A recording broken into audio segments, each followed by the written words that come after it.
This is the Quilt Top Edge Selection.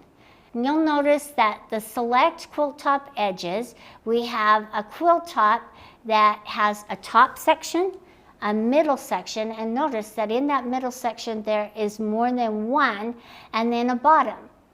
This is for an edge-to-edge design from top to bottom that's going to have several rows going down. This little button right here is for a project that fits in this whole safe area within the parameters of your quilt. So let me show you. This quilt here has a top edge coming up around, so this is my left. I'm going up and around, across, and I'm pulling it down, and notice that there's more quilt down here that needs to be quilted.